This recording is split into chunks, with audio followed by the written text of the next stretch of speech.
Praise lord. దేవుని పరిశుద్ధమైన ఘనమైన శ్రేష్టమైన నామానికి మహిమ ఘనత ప్రభువులు కలుగును గాక. ఏదైనా పరిశుద్ధాత్మ దేవుడు మన ముందుంచిన వాక్య భాగము మార్కు సువార్త 4వ అధ్యాయము 35వ వచనం నుంచి మనందరం కూడా మరొకసారి చూద్దాము. ఆ దినమే సాయంకాలం అయినప్పుడు ఆయన అద్దరికి పోదామని వారితో చెప్పగా వారు జనులను పంపివేసి ఆయనను ఉన్న పాటున చిన్న దోణులను తీసుకుని పోయి ఆయన వెంబడి మరికొన్ని దోణులు వచ్చును. అప్పుడు పెద్ద తుఫాను రేగి ఆయన ఉన్న దోణి మీద అలలు కొట్టినందున దోణి నిండిపోయిను. ఆయన దోణె అమరమున తలగడి మీద తలవాల్చుకు నిద్రించుచుండెను. వారు ఆయన లేపి బాధకుడా మేము నశించిపోచున్నాం, నీకు చింత లేదా అని ఆయనతో అనిరి. అందుకు ఆయన లేచి గాలిని గద్దించి నిశ్శబ్దమై ఊరుకొండమని సముద్రముతో చెప్పగా గాలి అణిగి మిక్కిలి నెమ్మలాయను. అప్పుడు ఆయన మీరెందుకు భయపడుచున్నారు, మీరికను నమ్మిక లేక ఉన్నారని వారితో చెప్పెను. వారు మిక్కిలి భయపడి ఈయన ఎవరో, గాలియు సముద్రము ఈయనకు లోబడుచున్నవని ఒకరితో ఒకడు చెప్పుకునిరి. Praise lord. ఆ పైన వచనాలు కనుక మనం చూస్తే యేసుక్రీస్తు ప్రభువారు అక్కడ చాలా మందికి వాక్యము బోధించి వాళ్ళు ఆహారం గురించి ఇబ్బంది పడుతున్నప్పుడు 5 రొట్టెలు 2 చేపలను ఆశీర్వదించి అక్కడ వాళ్ళందరికీ ఆహారం పెట్టి 12 గంపలు ఎత్తినట్లుగా మనం పైన వచనాలు మనం చూస్తాం. ఆ ఇన్సిడెంట్ జరిగిన వెంటనే యేసు ప్రభువు రెస్ట్ తీసుకోకుండా అక్కడున్న శిష్యులందరినీ కూడా స్థిరపరిచి సిద్ధపరిచి ఏం చెప్పారంటే, మనం యువతల నుండి సముద్రం అద్దరి అవతలకు వెళ్ళాలి. హల్లెలూయా. యువతల పక్క నుంచి ఈ ఒడ్డు నుండి ఆ ఒడ్డుకు వెళ్ళాలి, కాబట్టి దోణెను సిద్ధపరచండి అని యేసు ప్రభు చెప్పారు. కొన్ని మాటలు జాగ్రత్తగా వినాలి. హల్లెలూయా. యేసు ప్రభు చెప్పిన ఫస్ట్ మాట, యువతల పక్క నుండి అవతల పక్కకి వెళ్ళాలి. మన గమ్యం అది. మనం అద్దరికి ఆ పక్కకి చేరాలి. ఎక్కడి నుండి? ఇక్కడ ఉన్న మనం నిలబడిన ఈ స్థలం నుండి అద్దరి అవతలకి వెళ్ళాలి. ఒకటి. ఇప్పుడు మనం అక్కడికి వెళ్ళడానికి మీరు ఒక దోణెను సిద్ధపరచండి. హల్లెలూయా. యేసు ప్రభు అద్దరికి వెళ్ళాలని చెప్పారు. రెండోదిగా దోణెను సిద్ధపరచమని చెప్పారు. హల్లెలూయా. ఇప్పుడు వారితో పాటు యేసు ప్రభు కూడా ఆ దోణి ఎక్కినట్లుగా ఇక్కడ మార్కు గారు రాశారు. హల్లెలూయా. యోహాను గారు అలా రాయలా, మత్తయ్య గారు అలా రాశారు, మరల లోక గారు అలా రాయాల. వాటి గురించి ఆ మాటల గురించి కూడా మనం ఈరోజు చూడబోతున్నాం. హల్లెలూయా. మార్కు గురించి కొద్దిగా మనం ముందుకెళ్తే యేసు ప్రభువు అద్దరి అవతలకి వెళ్ళాలన్నారు. ఒకటి, వెళ్ళడానికి మనకు దోణి కావాలి కాబట్టి ఒక దోణిని సిద్ధపరచమన్నారు. ఓకే, దోణిని సిద్ధపరిచారు. మూడోదిగా అపోస్తులందరూ కూడా దోణి ఎక్కారు. ప్రభువా దోణి రెడీ అయిపోయింది, వచ్చండి అన్నారు. యేసు ప్రభువు ఆ దోణి ఎక్కి వెళ్తున్నారు. హల్లెలూయా. సముద్రం మధ్యలోనికి కొద్ది దూరం వెళ్ళిన తర్వాత యేసు ప్రభువు వారు అలసిపోయి బాగా టైర్డ్ అయిపోయి ఆయన ఆ ఓడలో ఆ దోణిలో పడుకున్నారు. ఆయన ఎప్పుడైతే నిద్రించిన వెంటనే అక్కడ జరిగిన ఒక ఇన్సిడెంట్ ఏంటంటే, వెంటనే వాతావరణం మారిపోయింది. సముద్రంలో తుఫాను రేగింది. సముద్రము ప్రచండమైన అలలతో ఆ దోణిని కొడుతూ ఉంటే ఆ నీటికి ఆ దోణి నిండిపోయి పగిలిపోయే పరిస్థితికి వచ్చింది. హల్లెలూయా. ఆ సమయంలో అక్కడున్న మనుషులందరూ కూడా, అక్కడున్న అపోస్తులందరూ కూడా కలవరపడి, ప్రభువా మేము నశించిపోతున్నాం, బోధకుడా రుబ్బేనో మేము నశించిపోతున్నాం, నీకు చింత లేదా అని యేసు ప్రభుని లేపడం మొదలు పెట్టారు. హల్లెలూయా. Praise lord. ఇక్కడ నాకు కొన్ని సందేహాలు వచ్చినాయి. ఈ సందేహాలు మీ జీవితంలో కూడా కొన్ని ఉంటాయి, ఉండకపోవచ్చు. ఇప్పుడు నేను చెప్తాను కాబట్టి మీకు అర్థమవుతుంది. హల్లెలూయా. యేసు ప్రభు వారు కూడా అదే దోణిలో ఉన్నారు. వాళ్ళందరూ తడిచిపోతున్నారు, వాళ్ళందరూ ప్రాణభయంతో కేకలేస్తున్నప్పుడు అవి యేసు ప్రభువుకు వినపడలేదంటారా? ప్రశ్న ఒకటి. హల్లెలూయా. అంటే యేసు ప్రభు అంత గాఢ నిద్రలో గెలిపారంటారా? నా ప్రశ్న. రెండు. హల్లెలూయా. ఒకటి, వారి మాటలు యేసు ప్రభుకి వినపడలేదంటారా? రెండోది. మొదటి ప్రశ్న, వారి మాటలు యేసు ప్రభుకి వినపడలేదా? రెండోదిగా, సముద్రం అంతా అల్లకల్లోలం అయిపోయి ప్రచండమైన అలల చేత దోణి కొట్టబడుతున్నప్పుడు ఆ అలజడికి యేసు ప్రభువుకి మెలుకు రాలేదంటారా? రెండు. హల్లెలూయా. మూడోది, వాళ్ళందరూ కూడా సముద్రపు నీటితో తడిచిపోతున్నప్పుడు యేసు ప్రభు కూడా అదే దోణిలో ఉన్నాడు కదా, మరి యేసు ప్రభు కూడా ఆ అలలలో వచ్చే నీటి చేత తడవాలి. హల్లెలూయా. ఇన్ని ప్రశ్నలు నాకు ఈ వాక్యాలు వచ్చినాయి. Praise lord. ఇక్కడ నేను వీటన్నిటికీ ఒక క్లారిటీ వస్తాను. యేసు ప్రభు వారు అవతల పక్కన శిష్యులు, ప్రభువా బోధకుడా నశించిపోతున్నాం, మమ్మల్ని కాపాడని పలుకుతున్న ప్రతి మాట యేసు ప్రభుకి వినబడుతుంది. హల్లెలూయా. రెండోది, ఆయన నిద్రించుచున్నాడే గాని ఆయన వాక్యం ఆధారంగా ఇశ్రాయేలు కాచేవాడు కొనుగోడు నిద్రించాడు. ఇది ఎలా నిరూపితమైందో కూడా నేను చెప్తాను. హల్లెలూయా. మూడోదిగా, సముద్రములో నీరు అపోస్తులందరినీ శిష్యులందరినీ తడిపింది కానీ యేసు ప్రభుని తడపలేకపోయింది. ఎందుకు తడపలేదు పాస్టర్ గారు అంటే దాన్ని కూడా నేను చెప్తాను. హల్లెలూయా. ఇక్కడ యేసు ప్రభుని, దోణిలో ఉన్న యేసు ప్రభుని మనం ఎలా చూడాలి అంటే, హల్లెలూయా, ఆయన పరిపూర్ణమైన నరుడిలో ఉండి, నరునిలాగా ఉండి, నరుని స్వరూపంలో ఉండి శక్తి గల ప్రభువు అయి ఉన్నాడు. ఆయన ఎప్పుడూ కూడా యేసు ప్రభువును నీ జీవితంలో ఎలా చూడాలి? మనం సర్వసాధారణంగా దేవునికి ప్రార్థన చేసేటప్పుడు, మందిరానికి వచ్చినప్పుడు, యేసు ప్రభు నమ్మినప్పుడు కూడా మన జీవితంలో నమ్ముతాము కానీ ఆయన శక్తిని ఆశ్రయించలేం. ఆయనలో ఉన్న దైవత్వాన్ని మనం ఆస్వాదించలేం, ఆయనలో ఉన్న పరిశుద్ధతను మనం ఆస్వాదించలేం. ఆయన ఎంత శక్తిమంతుడో, ఆయన బలాన్ని, ఆయన శక్తిని, ఆయన అభిషేకాన్ని అంచనా వేసి పరిపూర్ణంగా నమ్మలేని స్థితిలో మనం ఉంటాం. హల్లెలూయా. ఆ మిస్టేకే వీరి జీవితంలో జరిగింది. ఇక్కడ ధోనిలో ఉన్న యేసు ప్రభువును మనం ఎలా చూడాలంటే పరిపూర్ణమైన నరుడై ఉండి శక్తి కలిగిన ప్రభువై ఉన్నాడు ఆయన. హల్లెలూయా. ఆయన జీవితం ఏంటంటే పరిపూర్ణమైన నరుడు, నరుని స్వరూపంలో నరునిగా మనుషుడికి లోకానికి యేసు ప్రభు వచ్చిన ఆయన ఏ తత్వాన్ని పోలి ఉన్నాడు? దైవత్వాన్ని. హల్లెలూయా. అభిషేకాన్ని పోలి ఉన్నాడు, దైవత్వాన్ని పోలి ఉన్నాడు. ఆయన మహిమ కలిగిన దేవుడై ఉన్నాడు. హల్లెలూయా. ఆ సముద్రపు నీరు యేసు ప్రభుని ఎందుకు తడపలేదు అని ఒక మాట చెప్పమంటే ఆ జలములకు తెలుసు, ఆ సముద్రమునకు పునాది వేసింది ఎవడు, ఆ సముద్రమును నోటి మాటతో కలగజేసిన వాడు ఎవడు, సముద్రపు యొక్క హద్దును సరిహద్దును స్థిరపరిచినది ఆ ప్రభువే అని, ఆ యేసే అని. ఆ జలముల ఘోషకు తెలుసు, ఆ అలలకు తెలుసు. ఆ అలలు ఉర్రెని ఎత్తున రేగుతూ అపోస్తుల మీద దాడి చేయగలిగినాయి, అపోస్తుల మీద, శిష్యుల మీద దాడి చేయగలిగినాయి, కానీ యేసు ప్రభు మీద దాడి చేయలేకపోయినా. ఎందుకో తెలుసా? ఆ అలలకు తెలుసు. హల్లెలూయా. ఆ ప్రచండమైన సముద్రము తెలుసు, ఆ హోరు గాలికి తెలుసు, ఆ భయంకరమైన వాతావరణానికి తెలుసు యేసు ఎవరోనని. హల్లెలూయా. Praise lord. ఇప్పుడు ఇక్కడ మన ఆలోచన చేద్దాము, సముద్రపు నీరు ఎందుకు యేసు ప్రభుని తడపలేదంటే ఆయన ప్రభువు అని, ఆయన శక్తిమంతుడని నీరు గుర్తించింది. హల్లెలూయా. అలలు గుర్తించినాయి, హోరు గాలి గుర్తించింది, తుఫాను గుర్తించింది, మేఘాలు గుర్తించినాయి, సమస్తము గుర్తించింది. అక్కడున్న అపోస్తలులు గుర్తించలేకపోయారు, అక్కడున్న శిష్యులు గుర్తించలేకపోయారు. అద్దరి యువతలోని అవతలకు వెళ్తున్నప్పుడు, వారి జీవితంలో తుఫాను వచ్చినప్పుడు యేసు వారితో ఉండి కూడా గుర్తించలేని గుడ్డి స్థితిలో ఉన్నారు. యేసు వారితో ఉండి కూడా ఎందుకు భయపడ్డారు? యేసు వారితో ఉండి కూడా బోధకుడా మేము నశించిపోతున్నామని ఎందుకు భయపడి కేకలేశారంటే, ఆ కింద వచ్చిన కనుక మనం చూస్తే యేసు ప్రభు వారు లేచి ఆ సముద్రమును గాలిని గద్దించి దాన్ని నెమ్మలపరిచిన తర్వాత వీళ్ళందరూ ఒకరు గుసగుసలాడుకుంటున్నారు, ఈయన మాటకు సముద్రం లోబడుచున్నదే, వీరి మాటలకు గాలి లోబడుచున్నదే అని, ఈయన ఎవరో అని, ఇంకా అంటే ఈయన ఎవరో అనే మాట ఇక్కడ మార్కు గారు రాశారు. చూడండి ఒకసారి.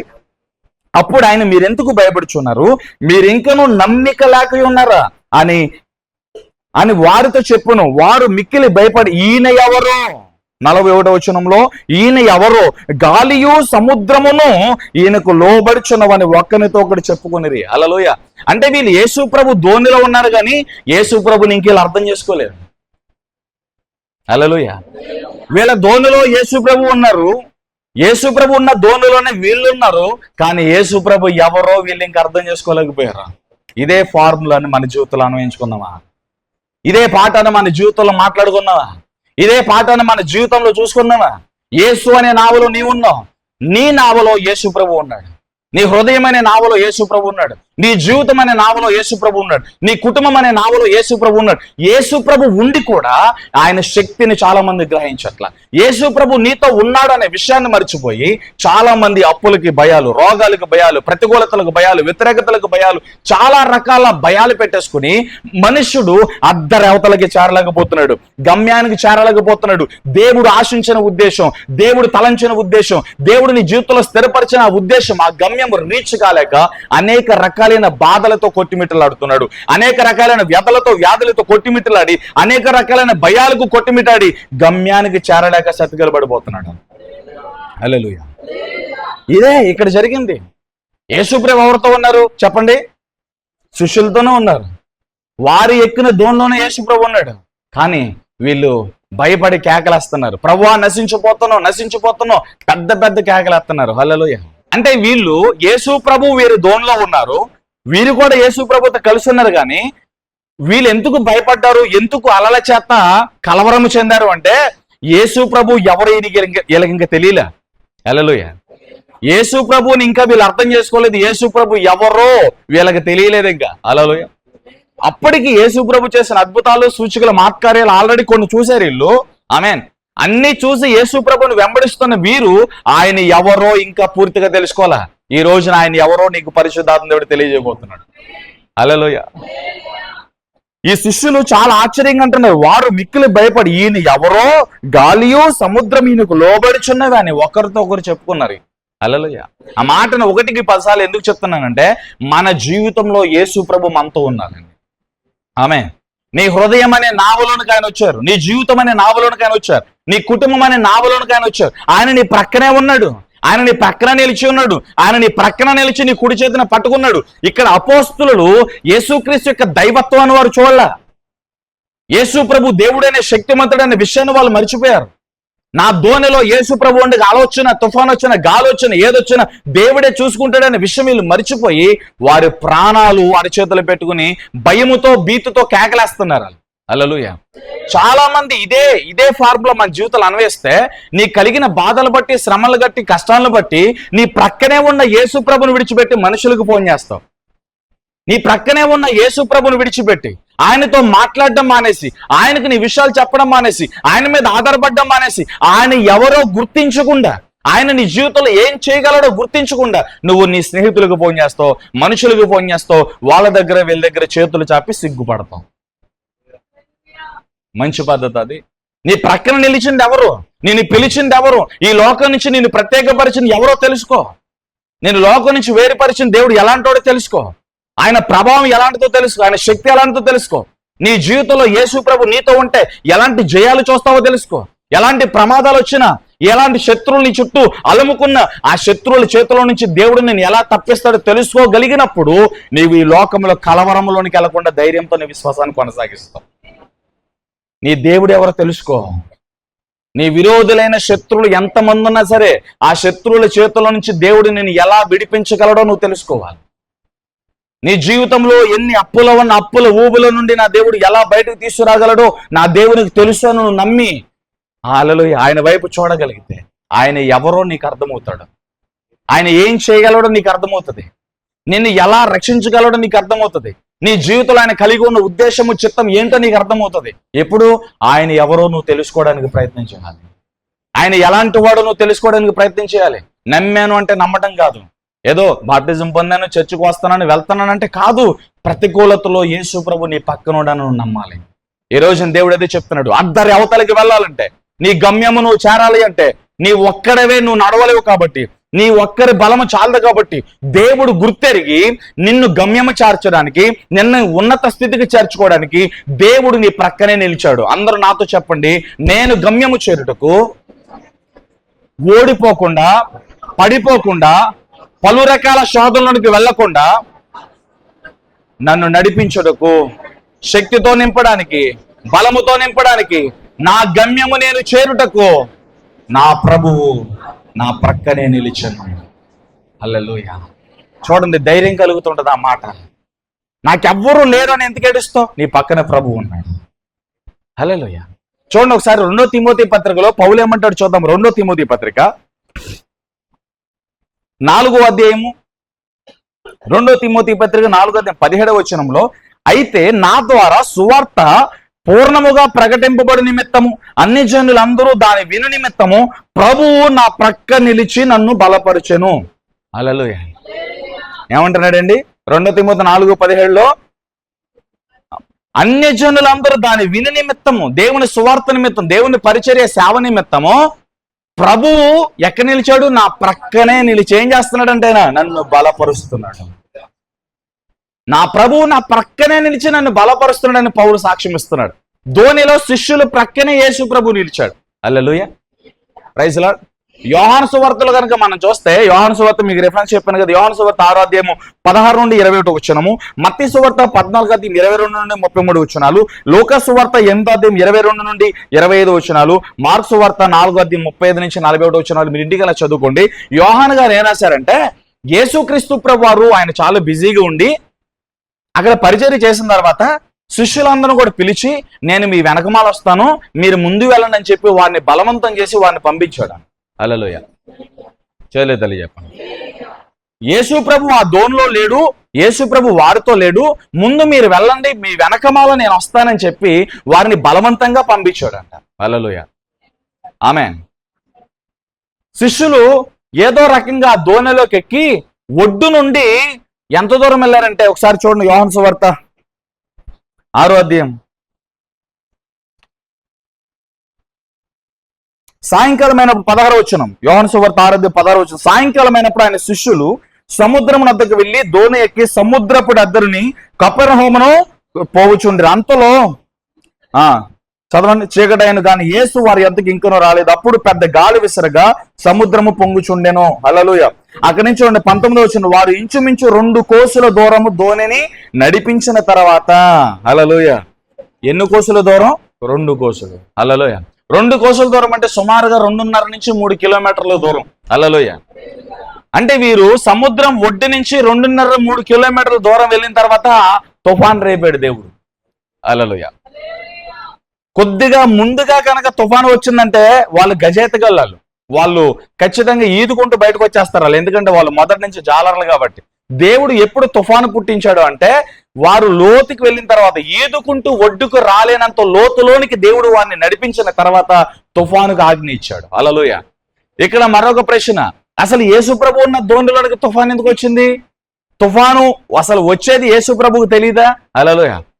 మీ ఆన్సర్ ఏంటంటే కొంతమందికి తెలిసేమో కొంతమందికి తెలియదేమో అంటారు. హల్లెలూయా. కీర్తనకారుడు హెజ్కేల్ గారు, యెషయా గారు వీళ్ళందరూ కూడా చెప్పిన మాట అంటే తెలుసా? ఆయన ఆజ్ఞ ఇవ్వగా తుఫాను పుట్టెను. కీర్తనకారుడు చాలా క్లియర్ గా చెప్తా, ఆయన ఆజ్ఞ ఇవ్వగా తుఫాను పుట్టెను. హల్లెలూయా. అంటే తుఫాను మనం చాలా వార్తల్లో వింటాం, వాతావరణ శాఖ హెచ్చరికలు వింటాం. పలానా తీర ప్రాంతంలో తుఫాను ప్రారంభించబడింది, పలానా ప్రాంతంలో వెళ్తుంది, పలానా కాడ తీరం దాడుతుంది, అక్కడ ప్రజలందరూ అప్రమత్తంగా ఉండాలి. హల్లెలూయా. చాలా వార్తలు మనం వింటూ ఉంటాం కదా. అసలు తుఫాను పుట్టించిందే దేవుడు. దేవుని సెలవు లేకుండా తుఫాను పుట్టదనమాట. హల్లెలూయా. తుఫాను పుట్టించిందే దేవుడు. ఆమేన్. మరి తుఫానే దేవుని చేత పుట్టించబడుతున్నప్పుడు ఈ తుఫాను ఎలా వచ్చింది యేసు ప్రభువుకి తెలియదా? హల్లెలూయా. రైట్. ఇప్పుడు కొన్ని పాఠాల్లోకి వెళ్ళిపోతాం. యేసు ప్రభు చెప్పింది అద్దరి యువతల నుండి అద్దరి అవతరికి వెళ్ళాలి, ఈ ఒడ్డు నుండి ఆ ఒడ్డుకి వెళ్ళాలి. ఆమేన్. ఈ లోకం నుండి పరలోకం అనే ఒడ్డుకు మనం చేరుకోవాలి. ఈ లోకం నుండి మోక్షం అనే ఒడ్డుకు మనం చేరుకోవాలి. ఈ లోకం నుండి దేవుని మహిమ కలిగిన రాజ్యములోనికి మన స్వతంత్ర కావాలన్నది దేవుని ఉద్దేశం. హల్లెలూయా. ఇప్పుడు ఈ లోకం నుండి ఆ ఒడ్డుకు వెళ్ళడానికి, మనలో ఉన్న పాపమును దేవుడు ఛేదించడానికి యేసు ప్రభు తన మహిమనంతటిని కూడా వదిలిపెట్టి ఈ లోకానికి వచ్చి పాపములో ఉన్న మనలను దేవుడు పరిశుద్ధపరిచాడు. అందుకే నీతిమంతులు పిలువగా నేను రాలేదు కానీ పాపుల కొరకు నేను వచ్చాను, నశించిన దాన్ని వెతక రక్షించడానికి నేను వచ్చాను. ఇక్కడ శిష్యులు కూడా ఇదంటున్నారు, ప్రభువా, బోధకుడు, నీకు చింత లేదా? మేము నశించిపోతున్నాం, నశించిన దాన్ని వెతక రక్షించడానికి యేసు ప్రభు ఈ లోకానికి వచ్చాడు. హల్లెలూయా. ఇప్పుడు ఈ ఒడ్డు నుండి అవతల ఒడ్డుకి వెళ్ళాలంటే నీ జీవితంలో యేసు ప్రభు కావాలి. ఆ యేసు ఎవరో నువ్వు తెలుసుకోవాలి. యేసు ప్రభు నీ జీవితంలో లేకుంటే, నీ జీవితంలో ఉన్న యేసు ప్రభు ఎవరో నువ్వు తెలుసుకోకపోతే ఆ ఒడ్డుకి చేరుకోవడం చాలా కష్టం. బతుకున్నారా? ఆ ఒడ్డుకి చేరుకోవాలంటే నీకు తోడు యేసు ప్రభు ఉండాలి. యేసు ప్రభు నీకు నేను తోడుగా ఉంటానని నీ దగ్గరకు వచ్చినప్పుడు ఆయన ఎవరో, ఆయన ఎలాంటి వాడు నువ్వు తెలుసుకోవాలి. హల్లెలూయా. ఇప్పుడు యేసు ప్రభు నీ ఒడ్డుకు వచ్చాడు, యేసు ప్రభు నీ వద్దకు వచ్చాడు, యేసు ప్రభు నీ ప్రక్కనే ఉన్నాడు. ఆయన నీ ప్రక్కన ఉండి ఇప్పటి వరకు అనేక ప్రమాదాల నుండి, కీడుల నుంచి దేవుడిని తప్పించుకుంటూ వచ్చాడు. హల్లెలూయా. ఆయనను ఇంకా నువ్వు అర్థం చేసుకోకపోయినా, ఆయన నువ్వు ఇంకా వేధిస్తున్నా, ఆయన నువ్వు ఇంకా శోధిస్తున్నా, ఆయన నువ్వు ఇంకా బాధ పెడుతున్నా, ఆయన గాయాలను మరలా రేపుతున్నా, ఆయన ఇంకా దీర్ఘశాంతవంతుడై ఉంది. మనల్ని ఓర్చుకుంటూ, మనల్ని సహిస్తూ ఆయన నీ ప్రక్కన నిలిచి ఉన్నాడు. ఆయన ఇంకా నిన్ను విడిచిపెట్టి వెళ్ళలేదు, ఆయన ఇంకా నిన్ను దాటి వెళ్ళలేదు. ఎందుకు దాటి వెళ్ళలేదు, ఎందుకు నిన్ను విడిచిపెట్టలేదు అంటే అద్దరికి నువ్వు చేరడం దేవునికి ఇష్టము, ఒడ్డుకి చేరడము దేవునికి ఇష్టము, గమ్యము చేరడం దేవునికి ఇష్టము. నువ్వు మధ్యలో నశించబడి దేవునికి ఇష్టం లేదు. హల్లెలూయా. నువ్వు అద్దరి అవతలకి వెళ్ళాలి. నువ్వు అద్దరి అవతలకి వెళ్ళడానికి నావా దోనే అనగా దేంతో పోల్చుతున్నాను తెలుసా? నీ హృదయంతో పోలుస్తున్నాను, నీ జీవితంతో పోలుస్తున్నాను. నీ నావా అనే హృదయంలోనికి, నీ జీవితం అనే దోణిలోనికి యేసు ప్రభు వచ్చి నీ ప్రక్కన నిలుచున్నాడు. నీకు తెలుసా, ప్రతి సందర్భంలో దేవుడు నీ ప్రక్కన నిలుచున్నాడు. హల్లెలూయా. లేడండి, దేవుడు నా ప్రక్కన నిల్చుంటే నాకెందుకు వస్తాయని కష్టాలు, దేవుడు నా ప్రక్కన నిల్చుంటే నాకెందుకు వస్తాయి నీ శోధనలు, దేవుడు నా ప్రక్కన ఉన్నప్పుడు నాకు ఎందుకు రావాలి కష్టాలు? అన్ని కష్టాలు ఆల్రెడీ సిలువలో ఆయన పడిపోయాడు కదా, ఇంకా నాకెందుకు కష్టం? మీరు చెప్తారు కదా వాక్యం, మన కష్టాల నిమిత్తం, మన బాధల నిమిత్తం, మన పాపాల నిమిత్తం యేసు ప్రభు సిలువలో శాపగ్రస్తుడిగా వేలాడాడు. మనందరి కోసం ఆయన సిలువలో మరణించాడు, తిరిగి లేచాడు. కాబట్టి శ్రమలన్నీ కూడా ఆయనతో సమాప్తం అయిపోవచ్చు కదా. నా జీవితంలోకి ఎందుకు శ్రమలు? యేసు ప్రభు నాకు తోడై ఉంటే, యేసు ప్రభు నా పక్కనే ఉంటే నా జీవితానికి ఎందుకు శ్రమ? హల్లెలూయా. చాలా మంది డౌట్లు ఇలాగే ఉంటాయి. శ్రమ నీ జీవితంలో లేకపోతే క్రీస్తు స్వరూపం నీకు రాదు.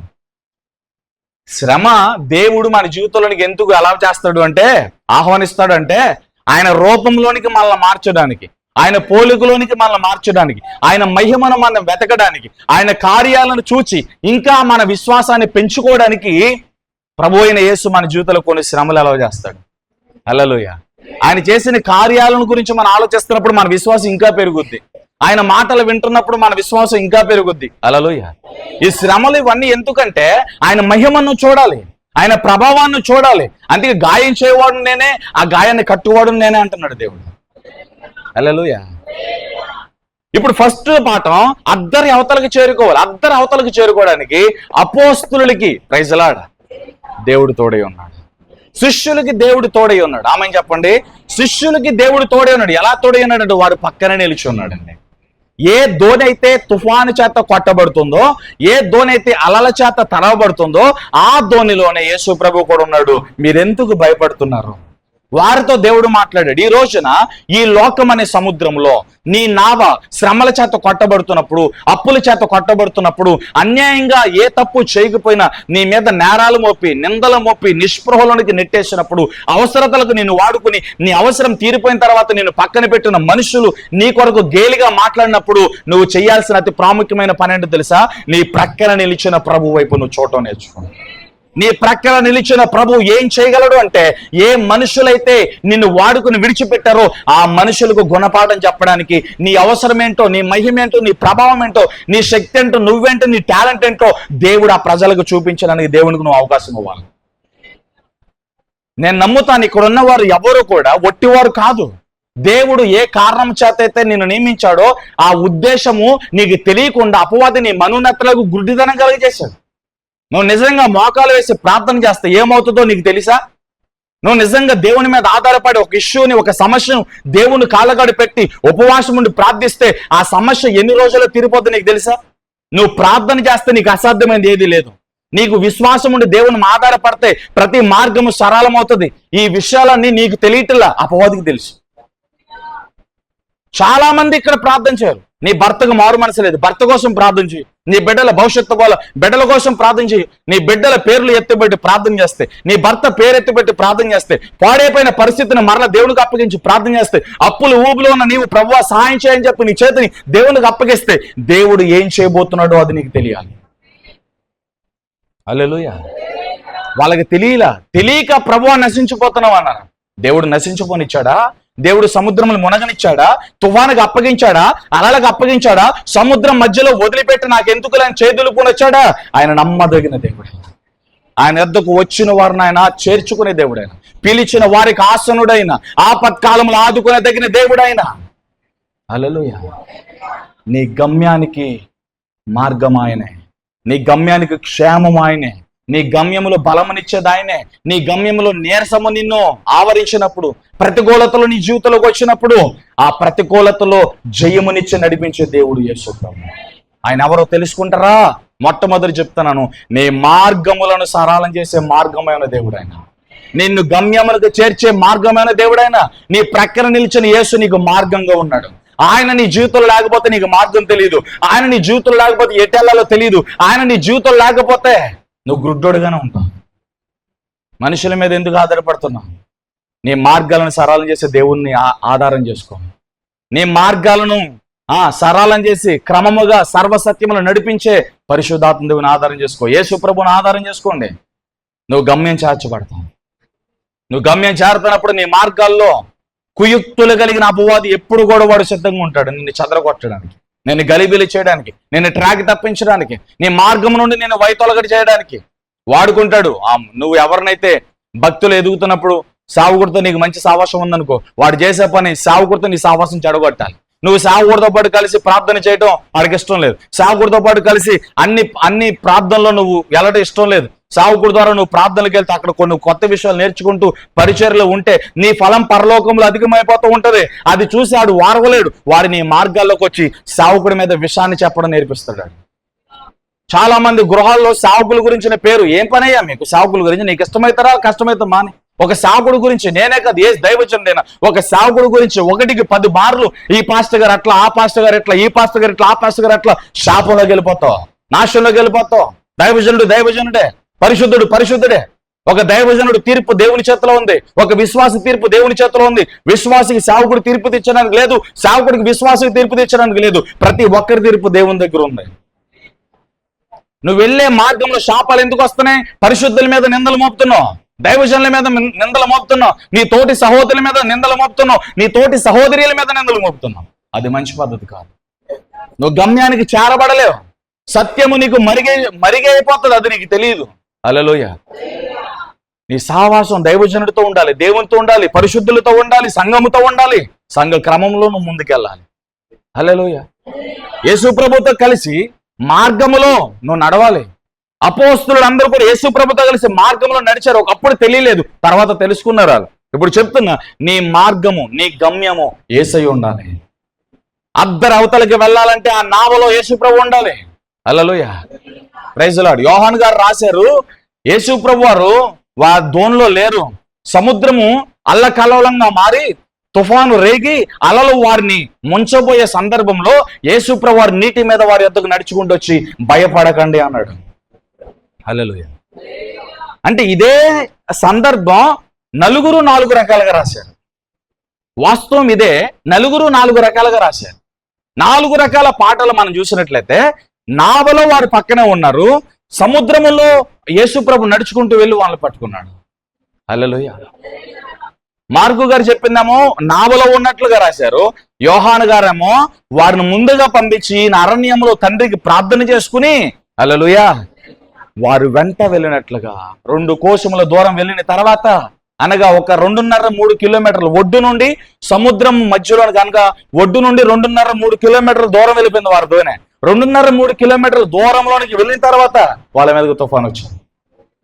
ఆ 2.5-3 కిలోమీటర్ల డిస్టెన్స్ నుంచి వాళ్ళు ఈత కొట్టుకుంటూ రావడానికి అయ్యే పని కాదు అది. ఇంకా కొద్దిగా ఒడ్డు నుండి వాళ్ళు ఈత కొట్టుకుని వచ్చేస్తారు. దేవుని సహాయం వాళ్ళకి అవసరం లేదు. వాళ్ళకి దేవుని సహాయం తెలియాలంటే, దేవుని మహిమ తెలియాలంటే లోతులోనికి నడిపించబడిన తర్వాత శ్రమ వారికి కావాలి. హల్లెలూయా. నీ జీవితంలో ఫస్ట్ పాఠం, నీ గమ్యానికి మార్గం యేసు ప్రభు. నీ ప్రక్కన నిలిచిన యేసు ప్రభు నీకు మార్గం అయి ఉన్నాడని నువ్వు గుర్తించు. ప్రతి పరిస్థితుల్లో దేవుడు విడిచిపెట్టకుండా నేను నడిపిస్తాడని గుర్తించు. ఎగ్జాంపుల్స్ చెప్పాలంటే చాలా మంది భక్తుల జీవితాలు ఉంటాయి, కానీ వాళ్ళందరి గురించి నేను వివరిస్తే మెసేజ్ చాలా పెద్దదైపోతుంది. కాబట్టి నువ్వు ఏ పరిస్థితుల్లో ఉన్నా, ఎలాంటి పరిస్థితుల్లో ఉన్నా, నీ ప్రక్కన ప్రభువు నిలిచి ఉన్నాడంతే. నువ్వు నమ్మితేనే, దేవుని పక్కన ఉన్నట్లుగా నువ్వు నమ్మితేనే ఆయన మహిమ నువ్వు చూస్తావు. దేవుడు నన్ను విడిచిపెట్టేశాడు అనే ఒక అజ్ఞానంలో నువ్వు ఉండిపోతే దేవుడు కూడా నేనేం చేయలేడు. నమ్మిన వారే దేవుని మహిమను చూస్తారు. పౌలు పక్కన దేవుడు నిలిచి ఉన్నాడు. హల్లెలూయా. నమ్మండి, యేసు ప్రభు నీ ప్రక్కన నిలిచాడు. నీ ప్రక్కన నిలిచిన యేసు ఎవరో నువ్వు గుర్తించడానికి ఒక మాట చెప్తున్నా, ఆయన నీకు మార్గమై ఉన్నాడు. నీ ప్రక్కన నిలిచిన యేసు ప్రభు ఎవరంటే, నాకు మార్గమై ఉన్న దేవుడు అని చెప్పండి. నేను గమ్యమును చేరుటకు, ఈ లోక పోరాటాలన్నిటిలో కూడా దేవుడు ఒక్కడే నాకు మార్గమును నిర్దేశమై ఉన్నాడు. హల్లెలూయా. నా మార్గాలను నిర్దేశించేవాడు, నా మార్గాలను సరళం చేయవాడు ఆయనే. ఎందుకు దేవుడు మార్గమై ఉన్నాడు అని ఈ మాట చెప్పానంటే, ఈ మార్గంలో చాలా విషయాలు మనం వెతకొచ్చు. హల్లెలూయా. మనం నడుస్తున్నప్పుడు, మనము క్రీస్తు అనే సర్వసత్యం అనే మార్గములో అద్దరవతలకు వెళ్తున్నప్పుడు, ఈ లోకం నుండి పరలోకం వైపు, ఈ అపవిత్రత నుండి పరిశుద్ధ వైపు, చీకటి నుండి వెలుగు వైపు, మరణం నుండి జీవం వైపు మనం అడుగులేస్తున్నప్పుడు, మన విరోధి అయిన సాతాను మనకు స్పీడ్ బ్రేకర్లు వేస్తూ ఉంటాడు. మన నడకల్లో ముళ్ళేస్తూ ఉంటాడు. ఆ ముళ్ళు గుచ్చుకుని బాధపడాలని కొన్ని ముళ్ళ కంపలు ఇసురుతూ ఉంటాడు, కొన్ని రాళ్ళు ఇసురుతూ ఉంటాడు, కొన్ని నిందలు ఇసురుతూ ఉంటాడు, కొన్ని అవమానాలు ఇసురుతూ ఉంటాడు. ఆ అవమానాలు తగిలినప్పుడు మనం ఆగిపోకుండా నడవాలి. ఆ ముళ్ళు నీ జీవితంలోకి వచ్చి గుచ్చినప్పుడు, ఆ నెత్తురు కారుతున్నా సరే నీ మార్గమును కొనసాగించే దేవుడు నీ ప్రక్కనే నిలిచి, అవసరమైతే ఆ ముళ్ళు ఆయన లాగి అక్కడ మొంది వేసి ఆ గాయాన్ని కట్టి మరలా దేవుడు నేను నడిపిస్తాడు. ఒకవేళ నీ కాలెంత డ్యామేజ్ అయింది, నడవడానికి ఓపిక లేదు, నడవడానికి శక్తి లేదు, అలాంటి సందర్భంలో నీ ప్రక్కన నిలిచిన దేవుడు నిన్ను ఎత్తుకొని నడుస్తాడు. హల్లెలూయా. నీ ప్రక్కన నిలిచిన ప్రభు నీకు మార్గమై ఉన్నాడు. ఆయన మార్గము 40 లక్షల మంది ప్రజలను, ఇశ్రాయేలు ప్రజలను దేవుడు నడిపించాడు, వారిని పోషించాడు. మేఘస్తంభంగా, అగ్నిస్తంభంగా దేవుడు వారికి తోడి ఉన్నాడు. వారి బట్టలు పాతిగిల్లిపోకుండా, వారి చెప్పులు అలిగిపోకుండా, అన్ని లక్షల ప్రజలకు ఆహారాన్ని దేవుడు సిద్ధపరిచాడు. మన్నాను కురిపించాడు, పురేలు రప్పించాడు, బండ నుండి నీరు వచ్చింది, మారాను మధురంగా మార్చాడు. ఎన్నో అద్భుత కార్యాలు, ఎన్నో నదులు, ఎన్నో సముద్రాలు, ఎన్నో రాజులు, ఎన్నో జాతులని యుద్ధాలు చేసి వారు జయించే కానాను యాత్రలో సక్సెస్ జీవితాన్ని, ఒక ఆశీర్వాదకరమైన విజయకరమైన జీవితాన్ని వారు చూశారు. హల్లెలూయా, ఆమేన్. ఆ కానాను పరలోకపురం. పరలోకం అనే అద్దరికి మనం చేరాలి. పరలోకం అనే పరిశుద్ధుల సన్నిధి ఉన్న ఆ మహిమ కలిగిన పరలోకానికి మనం చేరడానికి మార్గం యేసే. అదే చెప్తున్నాడు యోహాను సువార్త 14, నేను మార్గమును సత్యమును జీవమును, నా ద్వారానే తప్ప ఎవడునూ నా తండ్రి ఎద్దకు పోవడం. హల్లెలూయా. నమ్మండి అమ్మా, నీ పక్కన ప్రభువు నిలిచాడు. నీ బాధలు, నీ శ్రమలు ఏవి నేనేం చేయలేవు, ఎందుకంటే నీ మార్గమును నిర్దేశించేది దేవుడు. నీ మార్గాలను నిర్దేశించేది దేవుడు. నీ మార్గాలను సరళం చేసేది యేసు ప్రభు. ఆయన నీకు పక్కన ఉన్నాడు, నీ మార్గాలను నిర్దేశిస్తాడు. ఆయన నువ్వు ఎటు నడవాలో నడిపిస్తాడు. నీ పాదాలు జారిపోకుండా స్థిరపరుస్తాడు, నీ పాదాలు త్రొట్టెళ్ళిపోకుండా ఆయన స్థిరపరుస్తాడు. యేసు ప్రభు నమ్మండి, ఆయన ఆత్మను ఆహ్వానించండి. హల్లెలూయా, హల్లెలూయా. అద్దరికి దేవుడు చేర్చాడు. హల్లెలూయా. రెండోది, ఇప్పుడు యోహాను గారు రాసిన దాంట్లో ఒక మాట చెప్తా. ఒడ్డు నుండి 2 కోసుముల దూరం, 2-2.5 కోసుముల దూరం. హల్లెలూయా. 2.5 నుండి 3 కిలోమీటర్ల డిస్టెన్స్ లకు వాళ్ళు వెళ్ళారు. ఒడ్డున ఎందుకు రాలే సముద్రం, తుఫాను? 3 కిలోమీటర్లు వెళ్ళిన తర్వాత ఎందుకు తుఫాను వచ్చింది? ఆ తుఫాన్ ఏదో ముందే రావచ్చు కదా. హల్లెలూయా. దేవుని మార్గంలో నడుస్తున్నప్పుడు నువ్వు ఒడ్డునే ఉంటే, అంటే శ్రమలు నా జీవితంలో లేవు, కష్టాలు నా జీవితంలో లేవు, నేను చాలా హ్యాపీగా ఉన్నాను అనుకుంటే నువ్వు ఇంకా లోతులోనికి వెళ్ళా, భక్తిలో లోతులోకి వెళ్ళా. హల్లెలూయా. నువ్వు భక్తి జీవితంలో లోతులోనికి వెళ్ళా, నీ విశ్వాస జీవితంలో లోతులోనికి వెళ్ళలేదన్నమాట. హల్లెలూయా. లోతులోనికి వెళ్తేనే దేవుని మహిమ అంటే నీకు అర్థమవుతుంది. శ్రమలు వరబడలోనికి వెళ్ళినప్పుడే దేవుని కృప అంటే నీకు అర్థమవుతుంది. ఆమె ఆకలేసినప్పుడు అన్నం విలువ అర్థమవుతుంది. నీ పొట్ట నిండినప్పుడు ఆహారం విలువ ఏం అర్థమవుతుంది నీకు? పొట్ట నిండుగా ఉంది, ఆహారాన్ని కాలుతో తన్నుకుంటావు. అదే ఆకలితో ఉంది, అలమటిస్తూ ఉన్నావు, ఆహారాన్ని కళ్ళగదుగుని నిండును. Praise lord. దేవుని మహిమ కూడా అంతే. ఒడ్డున ఉన్న అనుభవం, కష్టాలు లేని అనుభవం, శ్రమలు లేని అనుభవం, నిందలు నిస్పృహలు లేని అనుభవం, ఒడ్డునున్న అనుభవం దేవుని మహిమను చూడలేదు. Praise lord. లోతులోనికి దేవుడిని నడిపిస్తాడు. దేవుడు నీ ప్రక్కన నిలిచి నీకు పరుగు పందాన్ని దేవుడు నేర్పిస్తాడు. దేవుడు నీ ప్రక్కన నిలిచి పరిగెత్తడం ఏంటో నీకు దేవుడు నేర్పిస్తాడు. అడుగులను స్థిరపరచడం అంటే ఏంటో దేవుడు నీకు నేర్పిస్తాడు. హల్లెలూయా. ప్రభువు నీ ప్రక్కన నిలిచి లోతులోనికి తీసుకెళ్ళాడు. యోహాను గారు రాశారు, శిష్యుల్ని బలవంతము చేసి దోణి ఎక్కించి మీరు ముందుకు వెళ్ళండి అని బలవంతం చేసి వారిని పంపించి యేసు ప్రభు వారు కొండల్లోనికి వెళ్ళి అక్కడ ప్రార్థన చేసుకుని 4వ జామున ఆయన నడుచుకుంటూ వెళ్ళాడంట. హల్లెలూయా. సముద్రం నీటి మీద నడుచుకుంటూ వెళ్తున్నాడు. అప్పటికే సముద్రం అల్లకల్లోలంగా ఉంది. ఆమె వీళ్ళు భయపడుతున్న సందర్భంలో యేసు ప్రభుని చూసి భూతం అని చెప్పి భయపడుతూ ఉంటే, భయపడొద్దు, భూతం కాదు, దెయ్యం కాదు, నేనే. హల్లెలూయా. Praise lord. యేసు ప్రభు వారి యొద్దకు నడుచుకుంటూ వెళ్ళి వారి మార్గాలను నిర్దేశించాడు. ఆయన వారి మీదకి లేచిన తుఫాను నెమ్మలపరిచాడు ఆయన. హల్లెలూయా. వాళ్ళు కూడా అంటున్నారు, ఈ యోహాను సువార్త 6వ అధ్యాయంలో మనం చూస్తే లాస్ట్ లో వాళ్ళు ఆయన అభిషక్తుడని క్రీస్తు అని వాళ్ళు గుర్తెరిగారండి. చూడండి యోహాను సువార్త 6వ అధ్యాయము 20వ వచనంలో, అయితే ఆయన నేనే భయపడకూడని వార్త చెప్పిన గనక ఆయనను ధోని మీద ఎక్కించుకున్నట్లు వారు ఇష్టపడరు. వెంటనే ఆ ధోని వారు వెళ్ళుచున్న ప్రదేశమునకు చేరను. హల్లెలూయా. సారీ, దీంట్లో కాదు, మత్తయి సువార్తలు అనుకుంటా. సారీ చూడండి.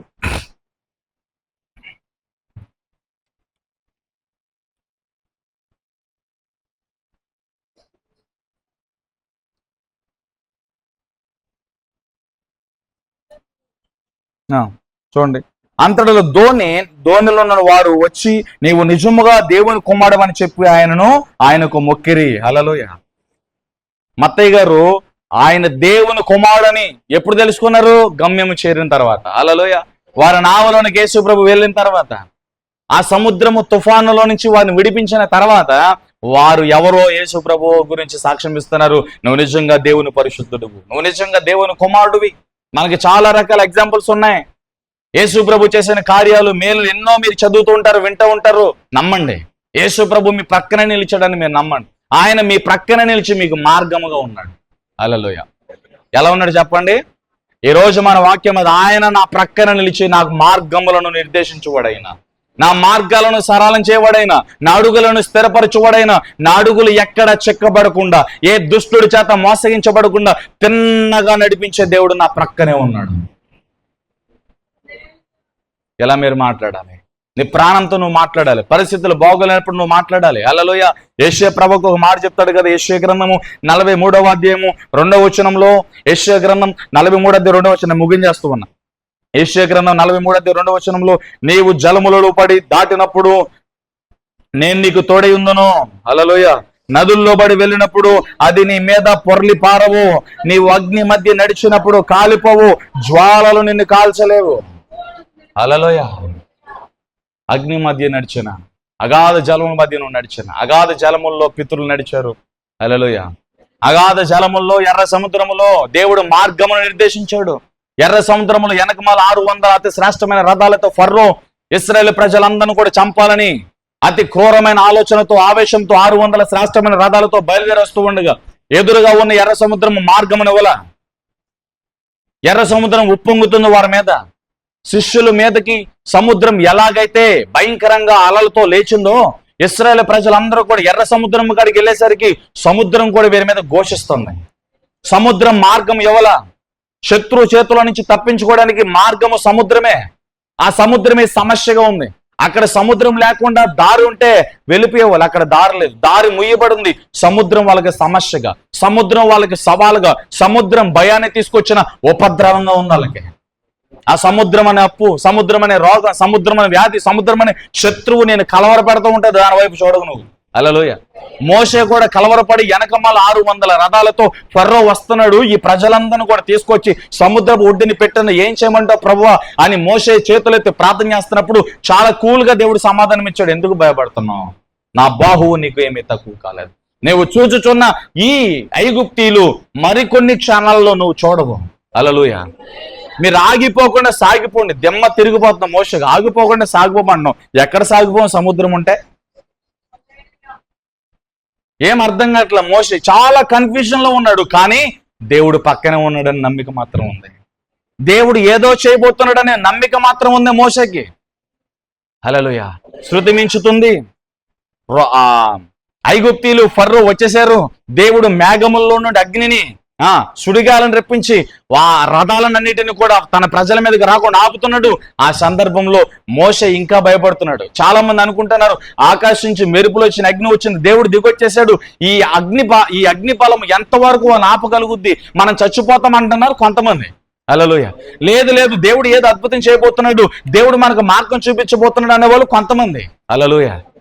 రకరకాల ఆలోచనతో ఉన్న ఆ మనుషుల ఎదుట మోషేతో దేవుడు మాట్లాడాడు, మోషే నీ చేతిలో ఉన్న కర్రని చాపు. హల్లెలూయా. రైట్ టైంలో, తగిన సమయంలో. దేవుడు ముందుగా సముద్రాన్ని తెరవలేదు, లేటుగా సముద్రాన్ని తెరవలేదు. శత్రువు వచ్చే వరకు దేవుడు వెయిట్ చేశాడు. ఇక్కడ మనం గమనించాలి. ఫర్రో గుర్రాలు, ఫర్రో రథాలు, ఫర్రో 600 శ్రేష్టమైన రథాలు సముద్రం యొద్దకు వచ్చే వరకు, సముద్రం వారు కన్నులకు కనబడే వరకు దేవుని సేవకుడు మోషే గారు కర్ర చాపినప్పుడు సముద్రము తెరవబడింది చూసావా? అది చూడడానికి, దేవుడు తెరిచే మార్గాన్ని శత్రువు చూడడానికి, దేవుడు చేసే అద్భుతము శత్రువు చూడడానికి, శత్రువు వచ్చే వరకు దేవుడు మౌనంగా ఉన్నాడు. ఫర్రో సముద్రం గడికి వచ్చే వరకు సముద్రం తెరవబడలా. చదువుకోండి బైబిల్. హల్లెలూయా. ఫర్రో తన ప్రజల దగ్గరికి వచ్చిన తర్వాత ఆకాశం నుంచి నేనున్నాను, నేను మీ పక్కన నిలిచాను, నేను మీకు మార్గమై ఉన్నాను రుజువుపరచడానికి దేవుడు ఆకాశం నుంచి మెరుపులు అగ్నిని కుమ్మరించాడు. హల్లెలూయా. ఫర్రో రథాలు, ఫర్రో గుర్రాలు, ఫర్రో ప్రజలందరూ చూస్తూ ఉండగా మోషేకి ఆజ్ఞ వెళ్ళింది కర్ర చాపు అని. దేవుని ఆజ్ఞ మోషే ఎద్దుకు వెళ్ళగా మోషే కర్ర చాపుగా వాళ్ళందరూ చూస్తూ ఉండగా ఆరిన నేల సముద్రం ఇచ్చింది. సమస్య ఏదనుకున్నారో అదే మార్గమైంది. ఏ సముద్రం అయితే ఇశ్రాయేలు ప్రజల్ని మోషేని భయపెట్టిందో, ఏ సముద్రం అయితే వారి మీదకి పొంగిందో, ఏ సముద్రం అలలైతే తన ప్రజల మీదకి లేచిందో, ఆ సముద్రము మోషే కర్ర చాపగా, దేవుని మాట సెలవివ్వగా, దేవుని ఆజ్ఞ రాగా పొంగిన సముద్రము, ఉప్పొంగిన సముద్రము, మీదకి వచ్చిన సముద్రము దారి ఇవ్వడం ప్రారంభించింది, మార్గముగా మారింది. ఈ రోజు నీ సమస్య, నీ రోగం, నీ వ్యధ, నీ వ్యాధి, నీవు దాన్ని చూస్తే నీకు భయం కలుగుతుంది. హల్లెలూయా. ఆ పరిస్థితులన్నిటిలో దేవుని వైపు చూడగలిగితే నీ సమస్య ఎక్కడ ఉందో మార్గం కూడా అక్కడే ఉంది. నీ సమస్య ఎక్కడ ఉందో సొల్యూషన్ కూడా దేవుడు అక్కడే పెట్టాడు. హల్లెలూయా. మారా నీరు ఊట పొంగుతుంది, తాగిన వాళ్ళందరూ ఊసేసి అయ్యో చేదన్నారు. హల్లెలూయా. మోసే వెళ్తే ప్రభు ఏం చేయమంటావంటే, అదిగో నీకు కనబడుతున్న చెట్టు, దాని కొమ్మ నరికి దాంట్లో పడేయన్నాను. సమస్య అదే, సొల్యూషన్ కూడా అదే. సమస్య అక్కడే ఉంది. మీరు నిద్రొస్తే అప్పుడప్పుడు బాంబులేమన్నా, నిద్రపోయే వాళ్ళు ఎవరు ఉంటే లెగుతారు. హల్లెలూయా. వాళ్ళు ఏదో కొంగలు కాల్చుకుంటున్నారులే. హల్లెలూయా. Praise lord. చూసారా, నిద్ర అంతా పోయింది. నేను తిడితే పోదు, ఆ సౌండ్కి పోయింది ఒక్క దెబ్బ నిద్ర. హల్లెలూయా. ఆమేన్. గట్టిగా చేతులు తెలియ. సమస్య ఎక్కడ ఉందో సొల్యూషన్ కూడా అక్కడ. అదవుతుందా? దేన్ని చూసి భయపడుతున్నావు? ఏ అప్పు చూసి భయపడుతున్నావు? నీకు సమాధానం కూడా అక్కడే దగ్గరలోనే ఉంది. దేవుడు అక్కడే ఏదో చేయబోతున్నాడు. నువ్వు కనిపెట్టాలి, ప్రార్థన చేయాలి, దేవుని తట్టు తిరిగి చూడాలి. ఆమేన్. హల్లెలూయా.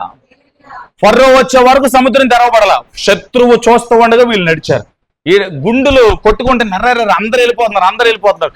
శత్రువులు చూస్తూ ఉండగా తన ప్రజలు సముద్రం యువతల నుండి అద్దరవతలకి, గుర్తుపెట్టుకోండి వాక్యాన్ని మరొకటి, మూల వాక్యాన్ని, ఈ ఒడ్డు నుండి సముద్రం ఆ ఒడ్డుకి తన ప్రజలు చేరే వరకు ఆకాశం నుండి ఏం కురుస్తూనే ఉంది? అగ్ని, ఉరుములు, మెరుపులు దేవుడు కురిపిస్తున్నాడు. తన ప్రజలలో ఏ ఒక్కరు కూడా అలలో విడిచిపెట్టబడలా.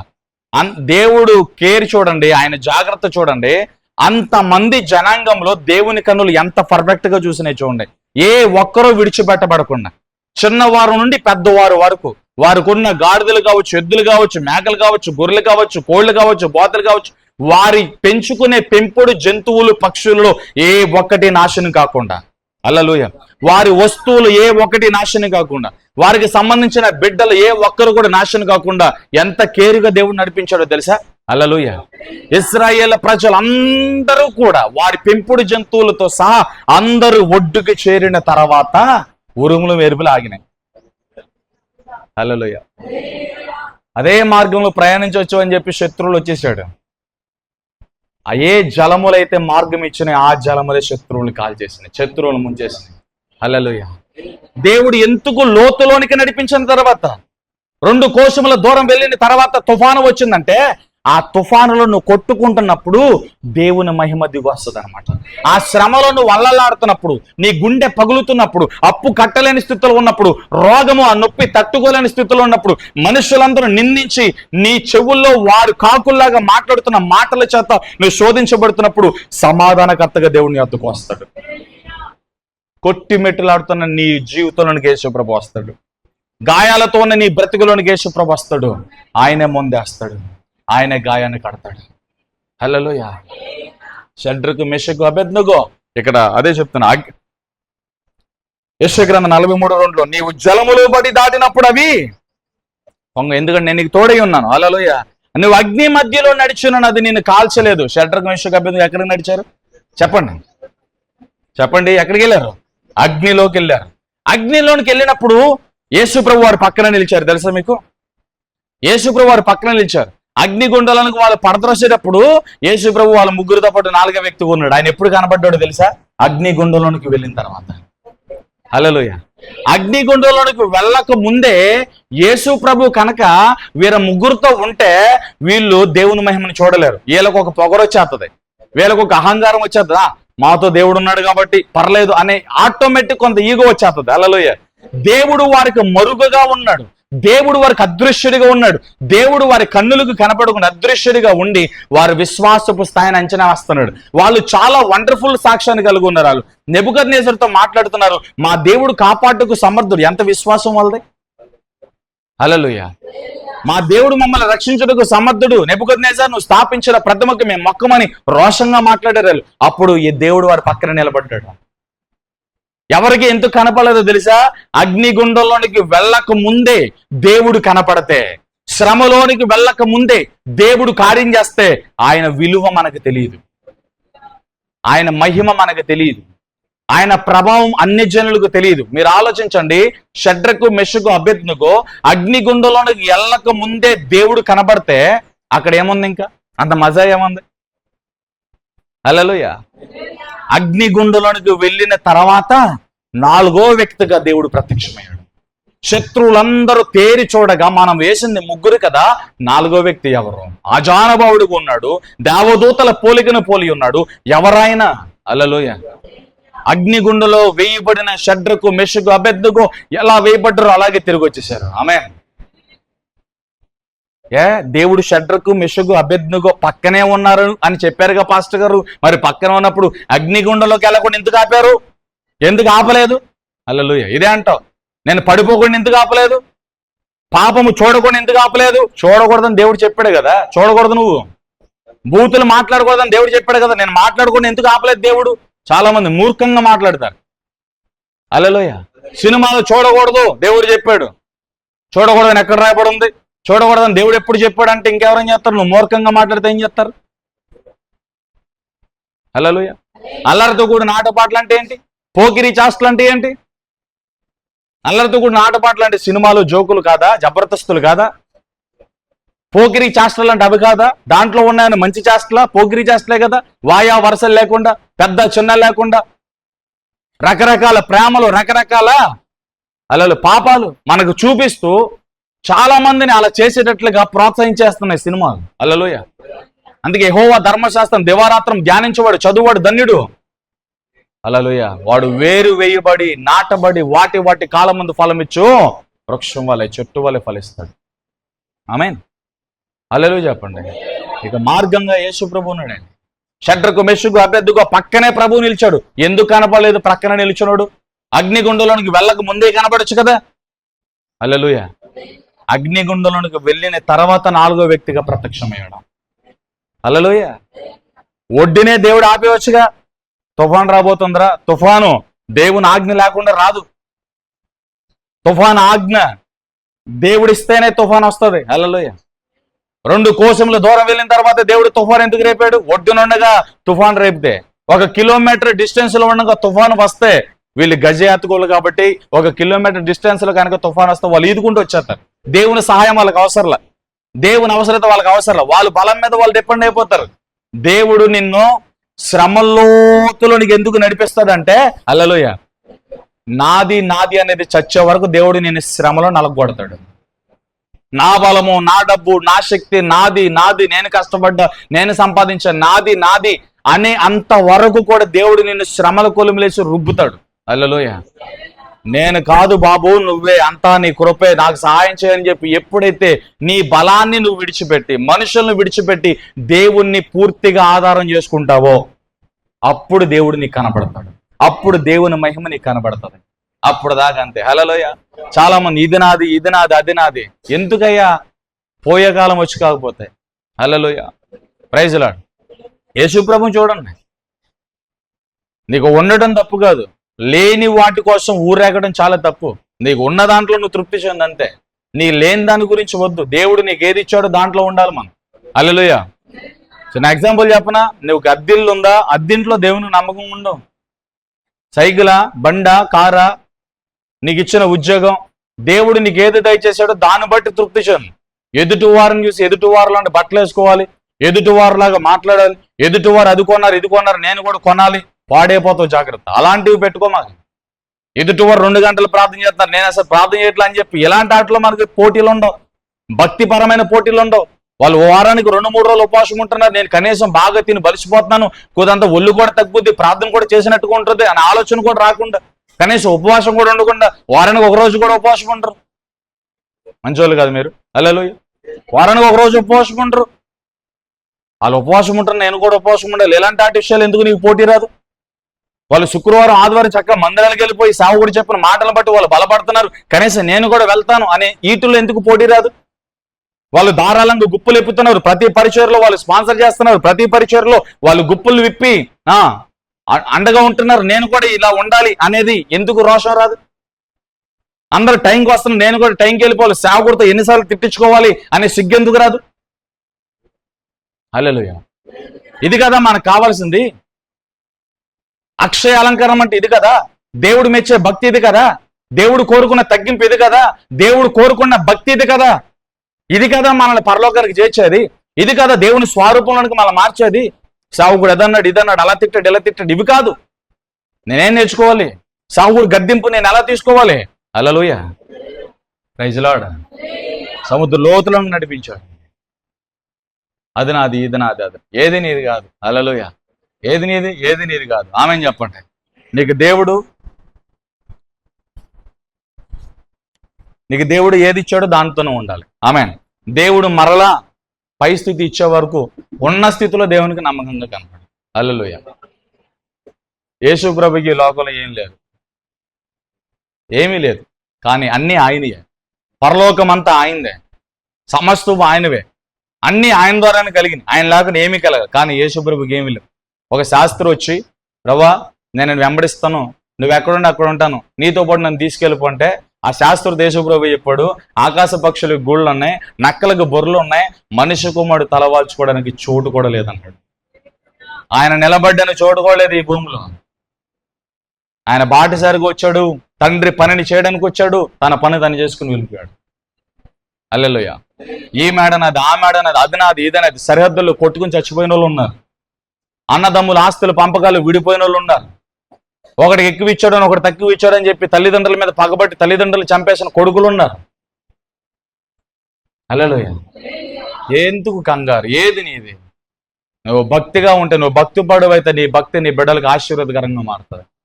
నీ ప్రార్థనా జీవితం, నీ కన్నీటి జీవితం నీ బిడ్డలకు ఒక ఆశీర్వాదంగా మారుతుంది. ప్రార్థనా జీవితం లేకుండా, కన్నీరు లేకుండా నువ్వు ఎన్ని సంపాదించినా, ఏది సంపాదించినా, కష్టపడి సంపాదించి ఒక మూటలు చేతిలో పెట్టాలతో వాళ్ళకి జ్ఞానం లేక, తెలివి లేక ఆ మూటను 2 రోజుల్లో అవజేస్తారు. తప్పుపోయిన కుమారుడు అలాగే చేశాడు. ఇచ్చిన మూట అంతటా దుర్వ్యాపారాలు చేసి ఖర్చు పెట్టేసి పాడు చేసేసుకుని, హల్లెలూయా, ఒట్టి చేతులతో ఇంటికి వచ్చాడు. దేవుని కృపను బట్టి చేర్చుకున్నాడు దేవుడు. హల్లెలూయా. Praise Lord. ఏమన్నా యేసు ప్రభుకి ఈ లోకంలో, యేసు ప్రభు దగ్గర అందరూ స్వస్థతలు పొందుకోవడానికి వచ్చారు, బాగు చేయించుకోవడానికి వచ్చారు. ఆయన మాటలు విని నెమ్మదిని, ధైర్యాన్ని పొందుకోవడానికి వచ్చేవాళ్ళు. పొద్దు నుంచి సాయంత్రం దాకా యేసు ప్రభుతో ఉండేవాళ్ళు. ఆయన మాటలు విని తృప్తి చెందారు, ఆయన కార్యాలు చూసి తృప్తి చెందారు, మేలులు పొందారు. మేలులు పొందుకున్న వారందరూ, స్వస్థతలు పొందుకున్న వారందరూ, ఆయన వాక్యాన్ని విన్న వారందరూ ప్రొద్దుకి వాళ్ళ ఇళ్ళకి వాళ్ళు వెళ్ళిపోయేవారు. యేసు ప్రభుకి ఇల్లు లేదు. యేసు ప్రభు అక్కడక్కడ ఉండిపోయాడు. యేసు ప్రభుని మాదిరిగా పెట్టుకోండి. వాళ్ళని వీళ్ళ చేసి ఒప్పంగ మాకు. యేసు ప్రభు దగ్గరకు వచ్చి ఆయన దగ్గర మేలు పొందిన వాళ్ళు ఒక్కరనయ్యా, ఈరోజు మా ఇంటి కూడా ఉందండి, ఈరోజు మా ఇంట్లో రెస్ట్ తీసుకోండి, ఈరోజు మా ఇంటికి భోజనానికి రండి, ఒక్కరూ పిలవాల. స్వస్థతలు పొందిన వాళ్ళు ఎవరు యేసు ప్రభుని పిలవాల. మేలు పొందిన ఎవరు యేసు ప్రభుని పిలవాల.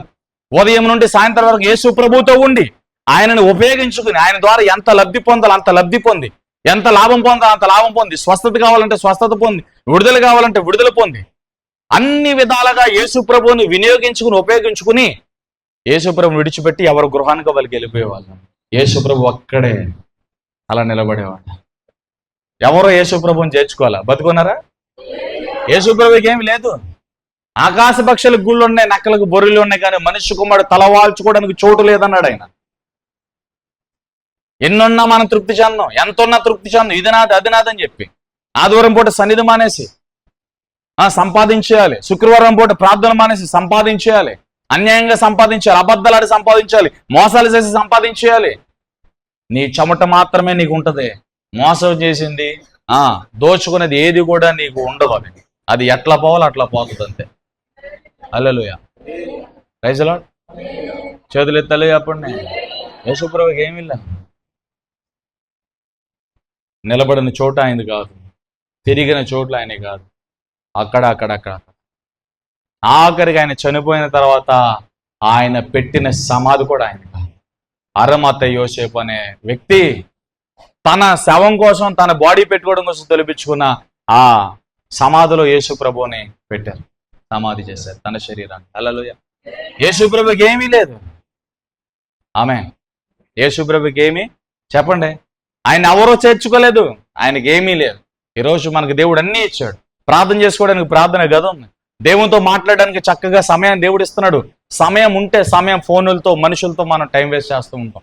ప్రార్థన గది ఉన్నా ప్రార్థన చేయం, ప్రార్థన చేసుకోవడానికి అవకాశం ఉన్నా ప్రార్థన చేయం, వాక్యం చదువుకోవడానికి చక్కగా దేవుడు బైబిల్ ఇచ్చినా వాక్యం చదవం, ప్రార్థన చేయం. హల్లెలూయా. దేవుడు లెక్క అడుగుతాడు, జాగ్రత్త. ఆమె నా మాటలు ముగించే ముందు నువ్వు గమ్యానికి చేరాలి. ఆయన్ని ప్రక్కన నిలిచాడు, ఆయన నీకు మార్గంగా ఉన్నాడు. హల్లెలూయా. అగాధ జలముల్లో నువ్వు నడిచినా అవి నిన్ను ముంచలేవు. దేవుడు నీకు తోడుగా ఉన్నాడు. అగ్ని మధ్య నువ్వు నడిచినా అగ్ని నిన్ను కాల్చలేదు, దేవుడు నీకు తోడి ఉన్నాడు. ఆమేన్. అద్దరి అవతలకు దేవుడు చేర్చుతాడు. వాళ్ళు మునిగిపోతున్నప్పుడు వారి మధ్యలోనికి దేవుడు వచ్చి వారి చేతిని పట్టుకున్నాడు. నిన్ను కూడా అంత ఆయనని ప్రక్కన నిలిచాడు. నువ్వు పడిపోతున్నప్పుడు ఆయన నిన్ను పట్టుకుంటాడు. శ్రమ నాకెందుకు, కష్టం నాకెందుకు అనుకోమాకు. నేను లోకాన్ని జయించాను, మీరు కూడా లోకాన్ని జయించాలి. హల్లెలూయా. ఈరోజు శ్రమల్లో నువ్వు ఉన్నావంటే, శ్రమలో ఉన్న వారందరికీ నేను పెట్టే ఒక టైటిల్ ఏంటో తెలుసా? అది నేను పెట్టే టైటిల్. హల్లెలూయా. మీకు నచ్చితే తీసుకోండి, లేకపోతే లేదు. శ్రమల్లో ఉన్న వారందరూ కూడా దేవుని చేత ప్రేమించబడుతున్న వారే. ఇది నేను పెట్టే టైటిల్ ఎందుకన్నానంటే ఈ టైటిలే బైబిల్ పెట్టింది. దేవుని చేత ప్రేమించబడే వ్యక్తి ఈ లోకంలో శ్రమల పాలైపోతాడు.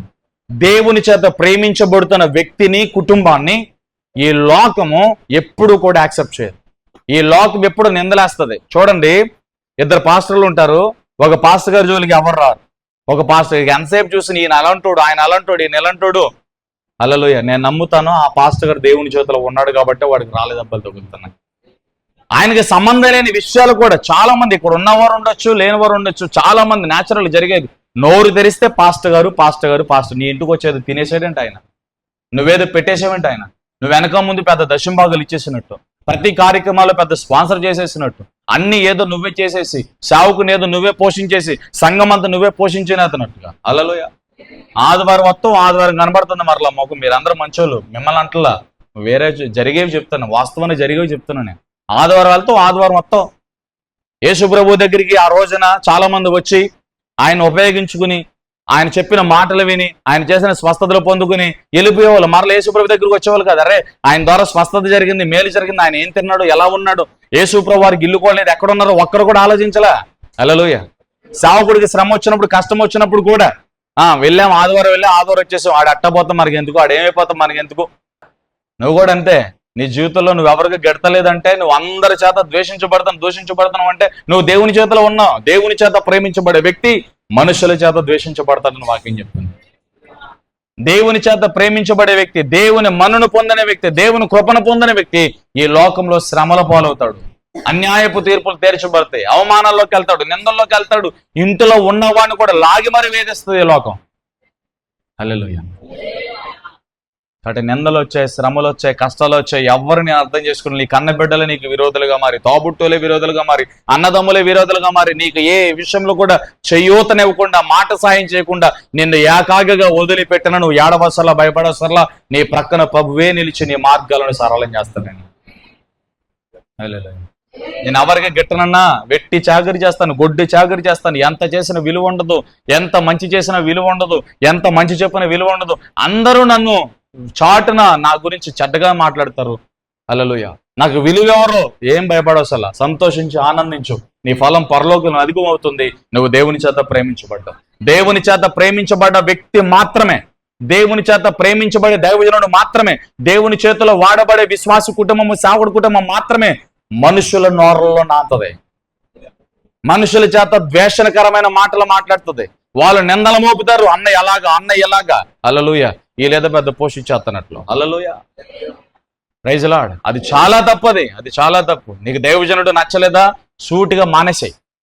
అక్కడ నడిపింపు నచ్చలేదా, మానేసాయి. నీకు నచ్చని చాటుకు నువ్వు వస్తే ఆయన ఎంత మంచి చెప్పిన విషయంలాగానే ఉంటుంది. నీకు నచ్చని చాటుకు వస్తే, మనసు లేని చాటుకు వస్తే, ఆయన వాక్యం నీకు నచ్చకపోతే, ఆయన మనసు నీకు నచ్చకపోతే, ఆయన భారం నీకు నచ్చకపోతే, అక్కడికి మానేసి నచ్చిన చాటుకు వెళ్ళిపోతాం బెస్ట్. అర్థమవుతుందా?